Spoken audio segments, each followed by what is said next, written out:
एक बार की बात है, एक छोटे छोटे से गांव में एक छोटा भाई और एक बहन अपनी सौतेली माँ के साथ रहते थे। भाई बहन बहुत प्यार करते थे और हमेशा एक दूसरे का ख्याल रखते थे। सौतेली माँ जो उनके साथ रहती थी बच्चों से प्यार नहीं करती थी। वास्तव में वे एक चुड़ैल थी जिसके इरादे बुरे थे। एक दिन दुर्व्यवहार और डांट से निराश होकर लड़के ने अपनी बहन के साथ गांव छोड़ने का फैसला किया। हमारी प्यारी माँ की मृत्यु के बाद से हमें एक भी सुख पल नहीं मिला। हमारी सौतेली माँ हर दिन हमारे साथ बुरा व्यवहार करती है। छोटे भाई ने अपनी बहन का हाथ अपने हाथ में लेते हुए विलाप किया। आओ हम घर से भाग जाएं, भाई ने कहा। परिणाम स्वरूप वह पूरा दिन घास में मैदान, खेतों और बजरी वाली सड़कों पर यात्रा करते हुए बिताते थे। शाम तक वह एक बड़े जंगल में पहुंच गए। एक खोखले पेड़ में शिविर स्थान स्थापित किया जहां वे सो गए। अगली सुबह जब वे जागे तो सूरज आसमान में काफ़ी ऊपर चढ़ चुका था। उसकी किरणों ने पेड़ों को इतना झुलसा दिया कि छोटे लड़के ने अपनी बहन से कहा, मुझे इतनी प्यास लगी है, अगर मुझे पता होता कोई झरना है तो मैं जाकर पानी पीता। भाई खड़ा हो गया और अपनी बहन का हाथ थाम लिया और वह झरना ढूंढने लगा। अब दुष्ट सौतेली माँ एक चुड़ैल थी और उसने देखा था कि कैसे दोनों बच्चे भाग गए थे और वह चुपचाप उनका पीछा करती रही। जैसा कि चुड़ैलें करती हैं, जंगल के सभी झरनों को मंत्रगत कर देती है। उन्होंने एक झरना देखा तो पत्थरों पर बहता हुआ चमक रहा था। भाई इसमें से पानी पीने के लिए तैयार था। तभी बहन ने पानी की तेज रफ्तार सुनी और कहा, जो भी मुझे पानी पिएगा वह बाघ बन जाएगा। कृपया भाई मत पियो, बहन ने विनती की, नहीं तो तुम एक कुदरत जानवर बन जाओगे और मुझे फाड़ डालोगे। यह सुनकर भाई ने पानी पीने के परिणामों के बारे में सोचा और पानी ना पीने का फैसला किया। अपनी ज़रूरत के बावजूद भाई ने पानी पीने से इनकार कर दिया और कहा, मैं अगले वसंत तक इंतज़ार करूँगा। जब वह दूसरे झरने पर पहुँचे तो बहन ने यह टिप्पणी सुनाई, जो कभी भी मुझे पिएगा वह भेड़िया बन जाएगा।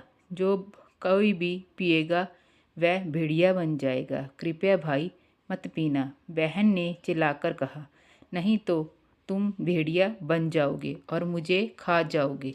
मैं अगले वसंत तक प्रतीक्षा करूँगा, भाई ने कहा, लेकिन फिर मुझे पीना पड़ेगा। आप जो चाहे कहे, क्योंकि मैं बहुत प्यासा हूँ। जो कोई भी मुझे पिएगा वह हिरण का बच्चा बन जाएगा। बहन ने सुना। ठीक उसी समय जब वह तीसरी खाड़ी के पास पहुँचे और मेरे भाई मत पीना, बहन ने चेतावनी दी, नहीं तो तुम हिरण में बदल जाओगे और मुझसे दूर भाग जाओगे।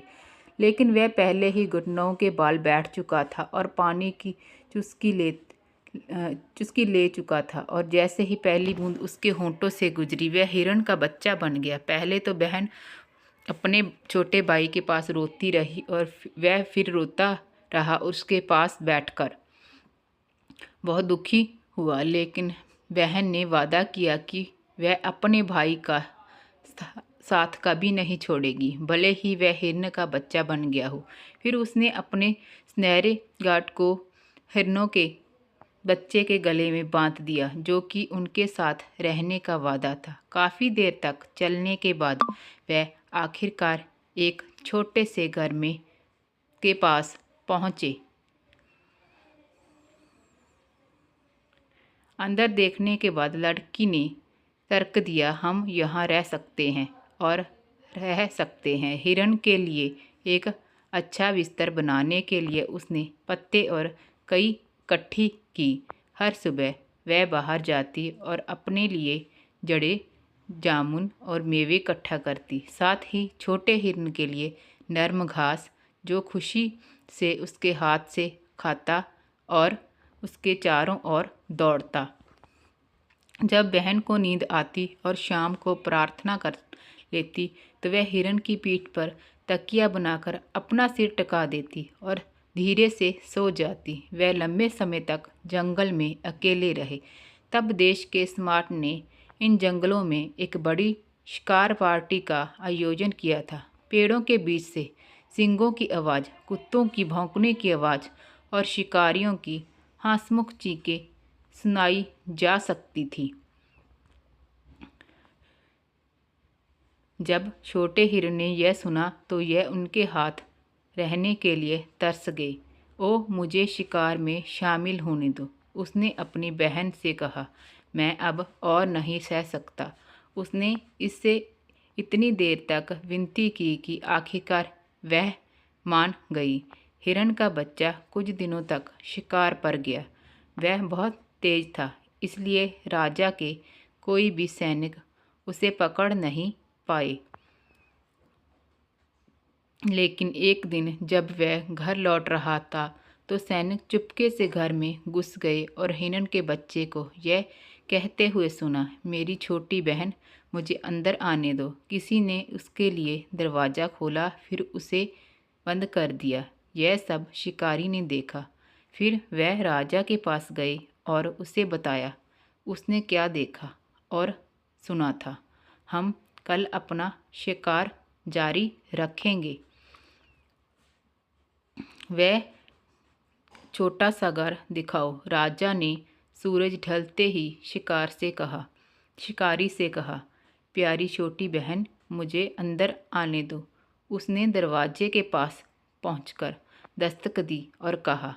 राजा खुले दरवाजे से अंदर गया, जहां उसका स्वागत एक लड़की ने किया जो अब तक देखी गई किसी भी लड़की से ज़्यादा खूबसूरत थी। क्या तुम मेरे साथ मेरे महल में आओगी और मेरी प्यारी पत्नी बनोगी? राजा ने अपना हाथ उसकी ओर बढ़ाते हुए उसने पूछा। हाँ, लड़की ने जवाब दिया, लेकिन छोटे हिरन को मेरे साथ जाना होगा, मैं उसे नहीं छोड़ सकती। राजा ने वादा किया, भाई की बहन के साथ हमेशा के लिए जा सकता है। राजा अपने घोड़े पर सवार हुआ और उस सुंदर युवती को अपने महल में ले गया। यहाँ उनकी शादी बहुत ही शानदार तरीके से हुई। छोटी बहन को रानी का ताज पहनाया गया और वह खुशी खुशी रहने लगे। रानी ने एक छोटे राजकुमार को जन्म दिया। अब क्रुस्थेली माँ का मानना था कि लड़की जो जंगल में जंगली जानवरों ने चीर दिया है और भाई को शिकारियों ने हिरन के रूप में मार डाला है। अब जब उसे पता चला कि वह खुश और समृद्ध है तो वह क्रोध और घृणा से भर गई और वह सो नहीं सकी। मैं नहीं, वह हूँ जिसे रानी बनाना चाहता था। उसकी अपनी बेटी जो अंधकार की तरह बदसूरत थी और जिसकी केवल एक आंख थी, ने उससे विरोध करते हुए कहा। सौतेली माँ और उसकी बेटी ने राजा और रानी के खिलाफ साजिश रची। एक रात उन्होंने रानी को जहर दे दिया, जिससे उसकी मौत हो गई और सौतेली माँ की बेटी ने रानी का वेश धारण कर लिया। समय बीतने के साथ रानी की आत्मा उसके बेटे के पास आ गई और एक दिन राजा ने रानी की आत्मा को पकड़ लिया और फिर उसने सच्चाई बता दी। दुखद सच्चाई सुनकर उसने रानी को पकड़ लिया और रानी वापस जीवित हो गई। उन्होंने अपने अपराध स्वीकार कर लिया। राजा ने दोनों को अदालत में पेश किया और उन्हें खिलाफ सजा सुनाई। चुड़ैल को आग में फेंक दिया गया और बुरी तरह जलकर मर गई, जबकि बेटी को जंगल में ले आया गया और जंगली जानवरों ने उसके टुकड़े टुकड़े कर दिए और हिरन के राख में तब्दील होते ही उसे वापस मानव रूप में बदल दिया गया। और जब तक वह मर नहीं गए, बहन और भाई खुशी खुशी साथ रहते रहे।